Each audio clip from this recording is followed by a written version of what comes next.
Bonjour, je profite de cette balade matinale avec la sortie du chien pour vous faire un petit enregistrement sur le coaching.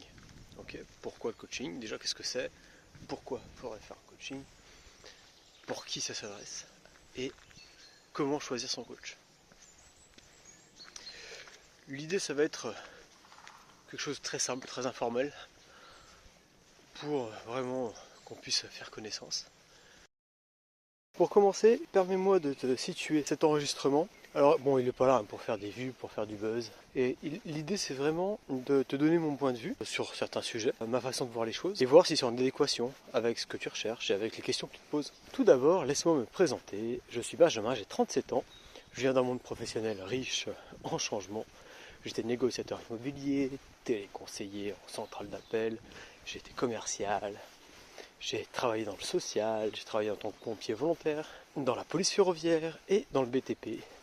Bref, bon, j'ai vu et j'ai appris plein de choses complètement différentes. Et il y a un an, en parallèle de mon travail, j'ai décidé de me recentrer sur moi et mes importants. Alors j'ai beaucoup investi, que ce soit en heures, en énergie et en argent, dans des formations, sur des livres de Tony Robbins, sur des formations de David Laroche, sur des livres de Nicolas Beffort, Kevin Finel. Et j'ai fait une grosse formation en PNL, donc en programmation neurolinguistique, avec Paul Pironnet. Pendant ces formations, j'ai eu l'opportunité d'apprendre et également à me former. Donc sans plus attendre, rentrons dans notre sujet. Donc le coaching, en fait, c'est ce qui va cadrer un chemin pour partir de A et arriver jusqu'à B. A étant ton présent, B étant ton objectif, ton rêve, ton projet. L'idée, c'est de trouver le chemin le plus efficient et le plus écologique possible. Écologique, ça veut dire quoi? Écologique, ça veut dire que, en fait, on va valider étape par étape que ce que tu veux mettre en place est ok avec tes valeurs qui t'animent et ta vision des choses. On peut aussi venir travailler sur ce sentiment, tu vois, que tu peux avoir de temps en temps, que ta vie et toi n'êtes pas en adéquation. On va aussi pouvoir travailler sur les boucles qui se répètent. Par exemple, tu as les mêmes relations toxiques, tu travailles beaucoup et pourtant tu es toujours à découvert. Tout ça, c'est des choses qu'on va pouvoir travailler en prenant du recul et en allant chercher de nouveaux chemins. Il faut bien comprendre que ces nouveaux chemins, ces objectifs, ils vont venir de toi. D'accord? Le coach n'est pas là pour te donner les réponses. Il est là juste pour te donner du feedback. En fait, il va te poser les bonnes questions, il va te donner les bonnes reformulations pour que tu affines tes pensées, pour que tu affines tes stratégies. En fait, ça te permet d'avoir un écho dénué de jugement et du côté émotionnel, pour que tu aies une autre vision des choses et savoir si c'est ce que tu as vraiment envie de faire. En fait, il va venir te donner l'impulsion pour que tu trouves tes solutions et ton chemin. Sur les premières séances, ce qu'on va venir chercher, c'est si ton objectif est aligné avec tes valeurs. En fait, une valeur, c'est un important que tu as à l'intérieur de toi, qui te booste quand elle est nourrie, et où tu ressens un vide, un petit pic, quand tu la laisses de côté. Tu vois, pour illustrer, j'ai un ami qui dit qu'on arrive tous sur Terre avec une lumière à l'intérieur. Donc cette lumière, elle va symboliser tes valeurs, tes principes, et en fonction des aléas de la vie, des choix que tu fais, tu viens poser un abat-jour sur cette lumière. Et à chaque fois que tu prends une décision qui est en inadéquation avec tes valeurs, tu poses une couche sur l'abat-jour. Et au fur et à mesure, il va gagner en opacité. Cette lumière, on pourrait dire cette intelligence émotionnelle, elle est pourtant toujours là. Et puisque tu ne l'écoutes plus, elle va t'envoyer des signaux via les mots du corps. C'est comme ça que tu te déconnectes à la lumière que tu as à l'intérieur de toi. Et donc tu te déconnectes avec tes valeurs. J'ai fait une petite digression, mais on pourrait faire toute une vidéo là-dessus. Mais en fait, c'est pour t'expliquer que pour bien démarrer, il te faut les bonnes bases. Ok, il y a l'aspect cognitif avec tout ton raisonnement logique construit. Et en parallèle, en fait, on va chercher, avec des exercices et des protocoles, ce qui se passe à l'intérieur de toi. Ton ressenti, tes émotions. L'élément essentiel pour un coaching réussi, c'est qu'au fond de toi, tu as envie de changement. Tu as envie de te donner les moyens pour t'améliorer. C'est pas la peine de te mentir à toi-même. Et d'ailleurs, tu vas le sentir très vite sur les premières séances. Si t'es pas en énergie haute alors qu'on parle de ton projet qui est censé t'animer, c'est qu'il y a une dissonance entre ce que tu as envie de faire et qui tu es.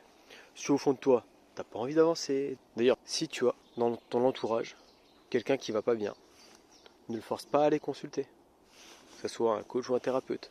Tant qu'il n'est pas prêt, ça ne donnera pas les résultats attendus. Et encore pire, ça va le renforcer dans l'idée que de se faire aider ne fonctionne pas.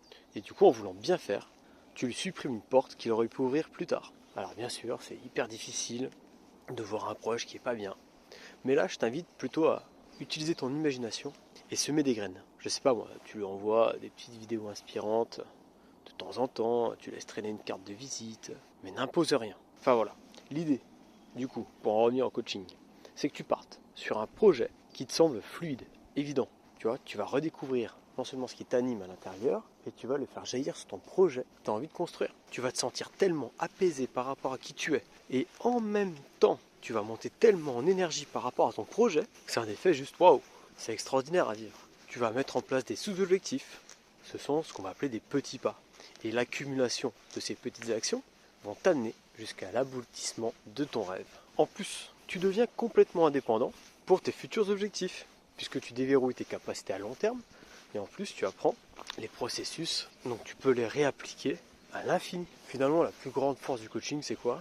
C'est de t'arrêter et de prendre du temps pour toi. Tu vois, tu viens dans un endroit qui t'apaise, tu te poses 1 heure et tu te concentres sur le sujet du moment. Alors c'est sûr, tu avanceras moins vite qu'avec un coach, et ça sera un peu moins puissant. N'empêche que tu vas avancer. Une fois que tu as aligné ton objectif, tes valeurs, ta lumière, là tu vas vivre une vie avec une toute autre énergie. En plus, ton coach sera là pour te faire des protocoles qui vont te permettre de rester concentré et de te monter en énergie. Donc tu vas avancer à ta manière, et tout ça de façon hyper ludique, et sans que ce soit un calvaire. Si ton objectif c'est de passer ton bac, c'est de monter ta boîte, c'est d'avoir des meilleures relations, de prendre plus de temps pour ta famille, arrêter de procrastiner. Enfin bref, les exemples ils sont infinis, tu auras compris. On va casser les schémas qui ne te conviennent plus pour en créer de nouveaux. Donc, pour qui s'adresse le coaching? Bon, on a quand même déjà sous-entendu la réponse. On va dire c'est de 13 à 70 ans. N'importe qui a besoin d'un peu d'énergie, d'une nouvelle façon de voir les choses, qui veut se connaître un peu mieux et qui veut définir son projet de façon précise.